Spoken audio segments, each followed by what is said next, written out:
सध्याची परिस्थिती काही तसं चिंताजनक नाही आहे. काल संध्याकाळपासून तसं काही विचित्र काही घडलेलं नाही आहे.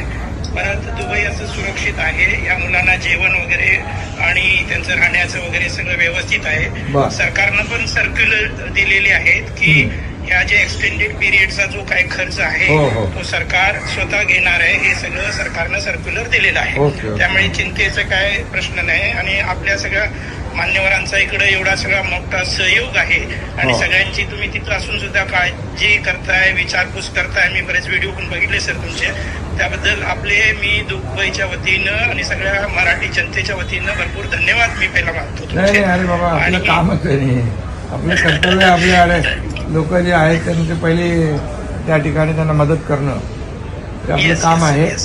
आणि आता यांना इकडे आता मुंबईकडे आणायचं आहे काय, कसं काय त्यांचं प्लॅनिंग आहे? हो, त्यांना यायचं आहे. तर राहुलजी मला सांगितले की लिस्ट पाठवा म्हणून. प्रायोरिटी मध्ये त्यांना आणूया तिकडे म्हणून. मग त्याप्रमाणे आता लिस्ट बनवली आहे. 85-88 स्टाफ पकडून 88 आहेत. मग ते मी राहुलजींना पाठवून देतो.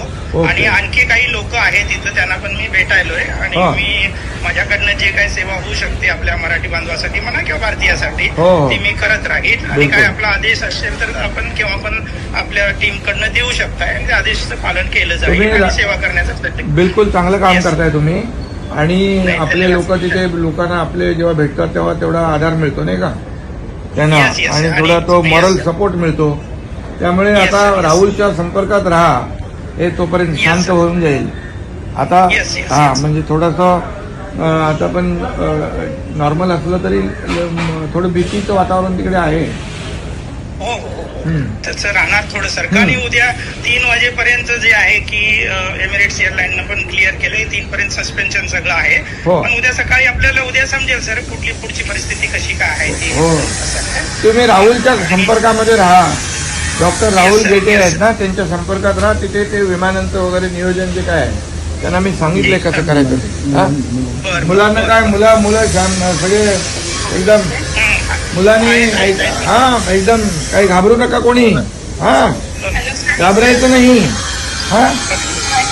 काही सगळं आपण व्यवस्था करू. काळजी करू नका, काळजी करू नका. आम्ही इथून दररोज माहिती घेतोय सगळी आणि पुढची व्यवस्था पण नियोजन आपण करतोय.